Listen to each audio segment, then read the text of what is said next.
নমস্কার প্রিয় বিয়ার, আপনারা দেখছেন খবর তরঙ্গ। হিন্দি সিনেমায় উর্দু এক আলোচনা সভা আয়োজন করেছিল পশ্চিমবঙ্গ সরকারের উর্দু একাডেমি এবং সেই আলোচনা সভায় আমন্ত্রিত বক্তা হিসেবে উপস্থিত থাকার কথা ছিল হিন্দি সিনেমার খ্যাতনামা গীতিকার এবং কবি জাভেদ আখতার।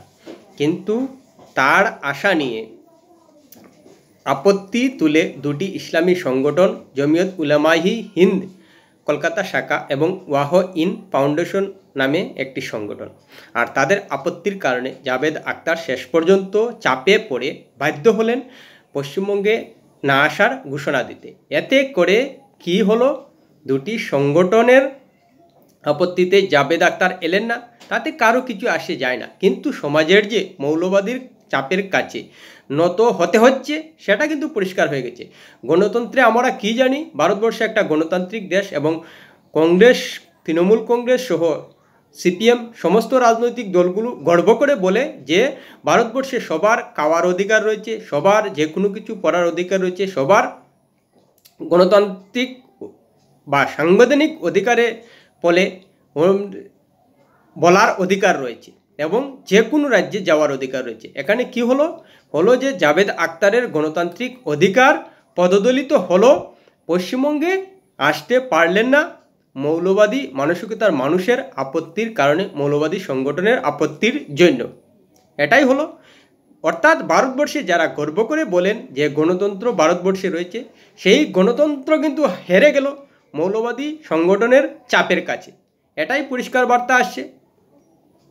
আর যে কলকাতা, যে পশ্চিমবঙ্গ সারা ভারতবর্ষকে চোখে আঙ্গুল দিয়ে বলে যে পশ্চিমবঙ্গে গণতন্ত্র পুরোপুরি বজায় রয়েছে, এখানে কোনো চাপের কাছে কেউ নতি স্বীকার করে না।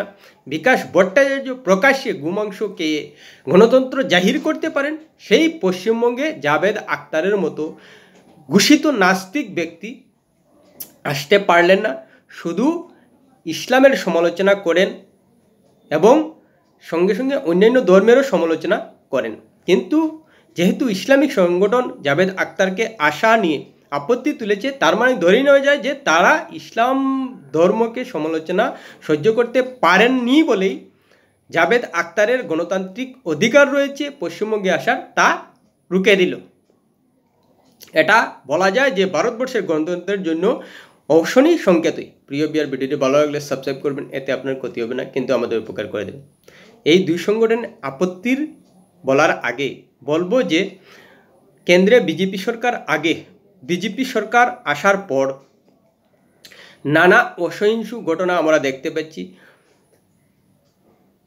গোমাংস বহন করে নেওয়ার জন্য পিটিয়ে হত্যা, তারপর গোমাংস বিভিন্ন রাজ্যে নিষিদ্ধ, তারপর বিভিন্ন ধর্মীয় উস্কানিমূলক মন্তব্য আমরা দেখতে পেয়েছি এবং এ নিয়ে অবশ্যই বিজেপির যথাসাধ্য সমালোচনা হচ্ছে।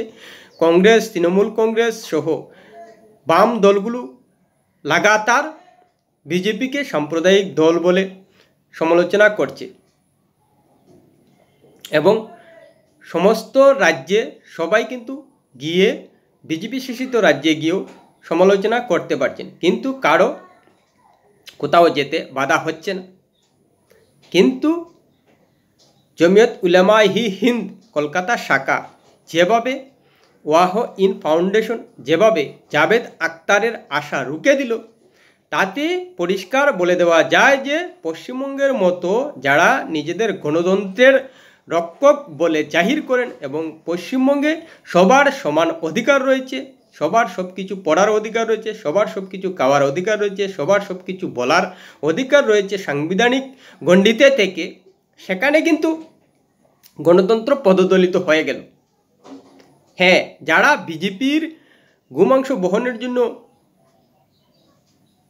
মানুষ হত্যাকে সমালোচনা করেন, যথার্থই করেন, গোমাংস নিষিদ্ধ করা সেটাও যথার্থই সমালোচনা করেন, এটা কোনো অবস্থায় কাম্য নয় সাম্প্রদায়িক মানসিকতায় গিয়ে। কিন্তু এটাও বিজেপির ধর্মীয় বিষয়ে যে গরুকে হিন্দুরা দেবতা বলে মানেন, তাই তাদের ধর্মীয় বিশ্বাস থেকে এভাবে প্রকাশ্যে গোমাংস খাওয়া বহন করাটাকে ভালো চোখে দেখেন না। তবুও গণতান্ত্রিক দেশে গোমাংস নেওয়া, খাওয়া বা কাপড় পরা, কোনো সাংবিধানিক গণ্ডিতে থেকে কোনো মন্তব্য করা, এ নিয়ে কেউ বাধা দিতে পারেন না, বা এক জায়গা থেকে অন্য রাজ্যে যাওয়ার ক্ষেত্রেও কেউ বাধা দিতে পারেন না। এতে গণতন্ত্র বাধাপ্রাপ্ত হয়। সেটা পশ্চিমবঙ্গ এবং কলকাতা থেকেই বেশি করে শোনা যায়। কিন্তু এবার কি হলো পশ্চিমবঙ্গে? এর আগে আমরা দেখতে পেয়েছি যে তসলিমা নাসরিনকে কলকাতা থেকে, পশ্চিমবঙ্গ থেকে তাড়িয়ে দেওয়া হয়েছে বলা যায়, থাকতে দেওয়া হয়নি।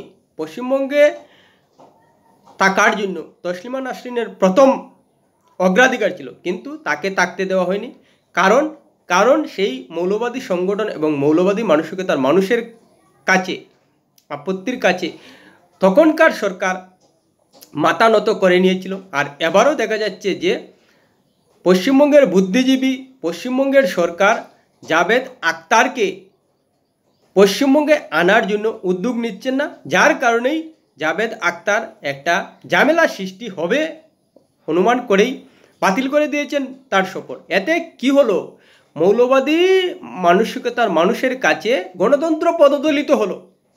শুধু একটা মানুষের আশার কবরটা লঘু হতে পারে না। এরকম যদি যে কেউ সমালোচনা করেন, তাহলে সবার জন্যই কিন্তু পশ্চিমবঙ্গে যাওয়া ধীরে ধীরে বন্ধ হয়ে যাবে। সেই সব মৌলবাদী সংগঠনের মানুষের কাছে, মানুষের চাপের কাছে নতি স্বীকার করে। এতে কি হচ্ছে? সেই সব পশ্চিমবঙ্গের বুদ্ধিজীবীরা, পশ্চিমবঙ্গ সরকার কি জানে না যে এ ধরনের চাপের কাছে নতি স্বীকার মানেই সাম্প্রদায়িক বারবারন্তের কাছে সরকারকে নতি স্বীকার করা? জানেন তারা। বিজেপি যদি সাম্প্রদায়িক হয়, বিজেপির কাছে যদি নতি স্বীকার না করে বিকাশ ভট্টাচার্য প্রকাশ্যে গোমাংস খেতে পারেন, তাহলে জাভেদ আখতারকে কেন পশ্চিমবঙ্গে আসার জন্য সোচ্চার হচ্ছেন না বিকাশ ভট্টাচার্যরা?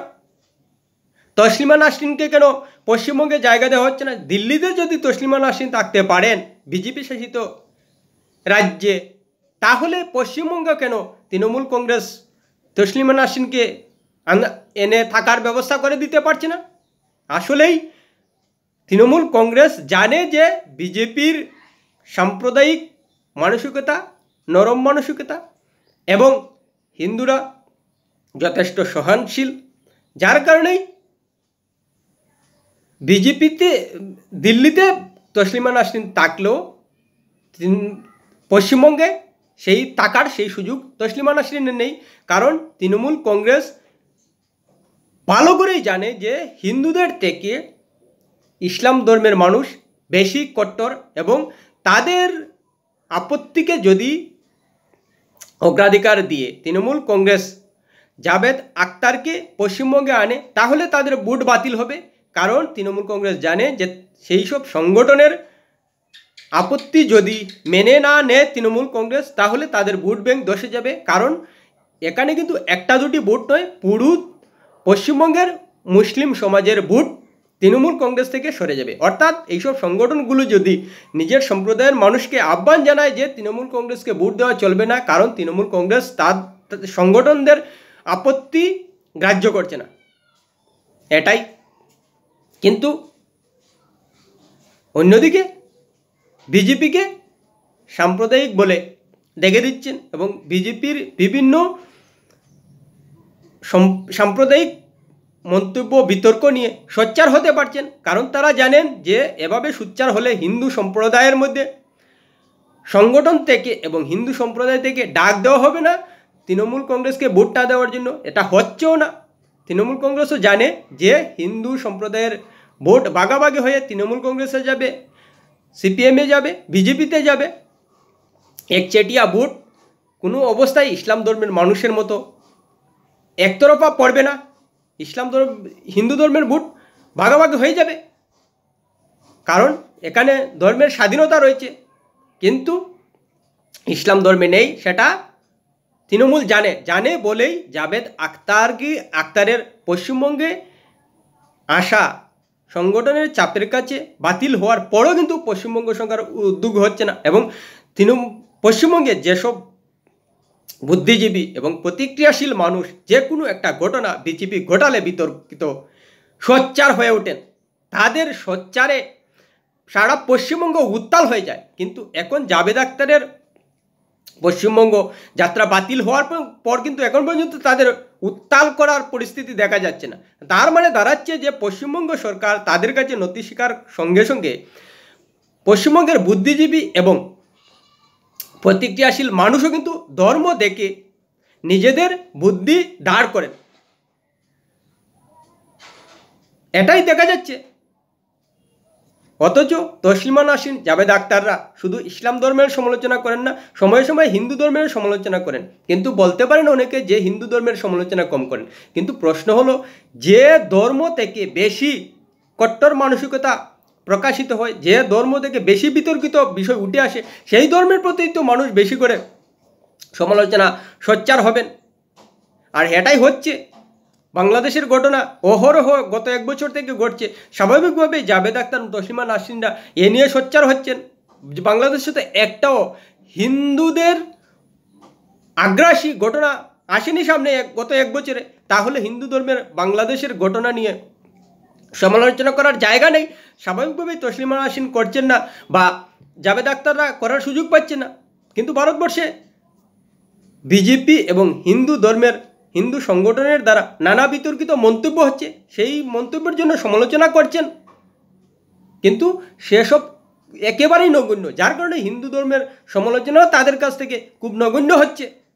কিন্তু ইসলাম ধর্মের ক্ষেত্রে প্রচুর বিতর্কিত ঘটনা সামনে। এই যে জাভেদ আখতারকে আসতে দেওয়া হলো না, এটা একটা বিতর্কিত ঘটনা। স্বাভাবিকভাবে এ নিয়ে সোচ্চার হওয়া কথা, কিন্তু সেভাবে সোচ্চার হচ্ছেন না। এভাবে একটা একটা করে যদি মৌলবাদী সংগঠনের চাপের কাছে পশ্চিমবঙ্গ সরকার মাথা নত করে, তাহলে তাদের আরও ভারবারন্ত হবে। হয়তো দেখা যাচ্ছে যে পশ্চিমবঙ্গে তসলিমা নাসরিন যেতে পারে না, বাংলাদেশও যেতে পারে না, অর্থাৎ বাংলাদেশের দিকে ধীরে ধীরে এগুচ্ছে পশ্চিমবঙ্গ, সেটাই দেখা যাচ্ছে। মানুষকে বাধা দেওয়া হচ্ছে রাজ্যে যেতে, দেশে যেতে, বাংলাদেশের পথে হাঁটছে পশ্চিমবঙ্গ, এটাই তো অনুমান। কিছুদিন আগে মুর্শিদাবাদের ঘটনা আমরা দেখতে পেয়েছি।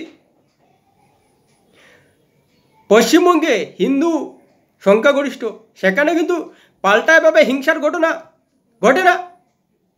তাহলে সমালোচনাটা কে হবে? যে হিংসায় জড়িয়ে যাবে, যে হিংসাত্মক ঘটনা ঘটাবে, যে বিতর্কিত ঘটনা ঘটাবে, যে একটা আতঙ্ক সৃষ্টি করবে, সেই ধর্মের মানুষদেরও তো সমালোচনা করবে মানুষ। স্বাভাবিকভাবেই সমালোচনাটা বেশি হচ্ছে।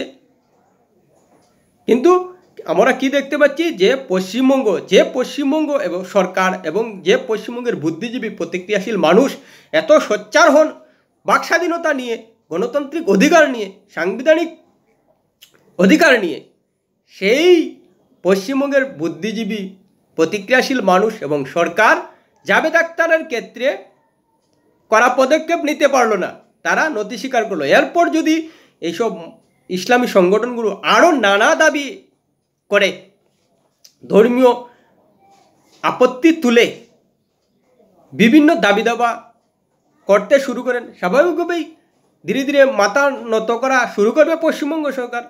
এবং এতে যে ভারতের গণতন্ত্র, পশ্চিমবঙ্গে যে গণতন্ত্র ধীরে ধীরে ধূলিসাৎ হবে, সেটা এখনই পরিষ্কার বলে দেওয়া যায়।